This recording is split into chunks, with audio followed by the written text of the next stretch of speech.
Bonjour à toutes et à tous. Je vous apporte le salut fraternel du syndicat des banques d'Aix-en-Provence et environ. Black, blanc, beurre, catholique, juif, musulman, athée, homo, hétéro, de droite, de gauche. C'est ce melting pot improbable qui a fait que je suis venu il y a 10 ans chez FO et que j'y milite toujours aujourd'hui.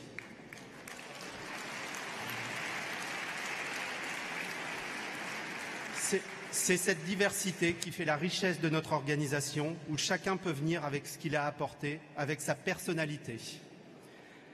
Alors du coup, mes camarades, le fait d'être différent fait que parfois, nous ne sommes pas d'accord. Mais comme dans une grande famille, il faut pouvoir se dire les choses pour pouvoir avancer. 10 ans de militantisme où j'ai pu notamment voir la place de la femme évoluer, parfois lentement, parfois, ne nous mentons pas, sous la contrainte législative. Je suis fier aujourd'hui de vous annoncer que pour la première fois chez LCL, notre déléguée nationale est une femme. Alors, rassurez-vous mes camarades, ça n'est pas sa condition de femme qui fait qu'elle en est là aujourd'hui. Mais c'est bien pour ses compétences, sa capacité d'écoute et son ouverture d'esprit.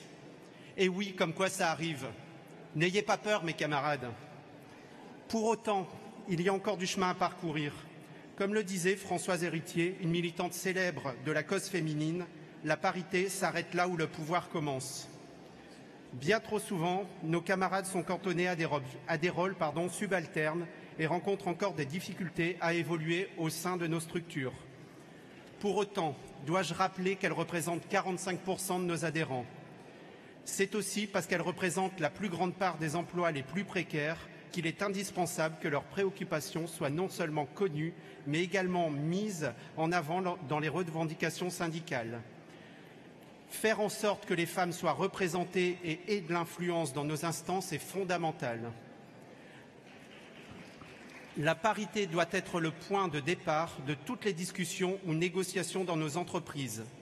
Sortons de notre logique patriarcale où Force ouvrière, aux yeux de certaines, passe encore trop souvent pour un syndicat d'hommes fait pour les hommes. J'aimerais également vous parler d'un danger qui plane sur nos élections futures.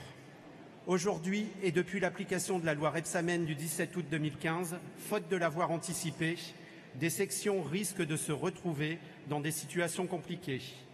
Ainsi, FO aura beau être bien implanté sur un secteur, si son nombre de candidats, hommes ou femmes, est insuffisant, au regard de la proportion d'hommes et de femmes comptés dans l'effectif électoral du collège concerné, ces listes pourront être contestées.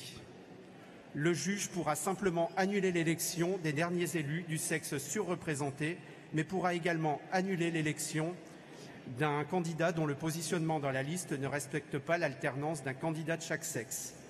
Tout poste concerné par l'annulation sera alors perdu, y compris si cela signifie que le collège n'est plus représenté. À cela s'ajoutent les dispositions des ordonnances Macron, qui, sous couvert d'un discours officiel prétextant renforcer le dialogue social, regroupent dangereusement toutes les instances représentatives du personnel. Et cela dans le seul but de raboter le nombre d'élus et le nombre de moyens alloués à la défense et la représentation des salariés. Mais pour autant, nous ne devons pas chercher à sauver nos précarés à tout prix et chacun dans notre coin. Ne nous recroquevillons pas sur nous-mêmes, bien au contraire, mes camarades. Cultivons nos différences, ouvrons-nous aux autres, enrichissons-nous de chacun et conservons toujours à l'esprit l'idée du collectif et de la défense de nos droits à toutes et à tous. J'aimerais rajouter bonne continuation à toi Jean-Claude et bon courage à Pascal, la tâche risque d'être ardue. Merci mes camarades, vive le syndicalisme libre et indépendant, vive Force ouvrière.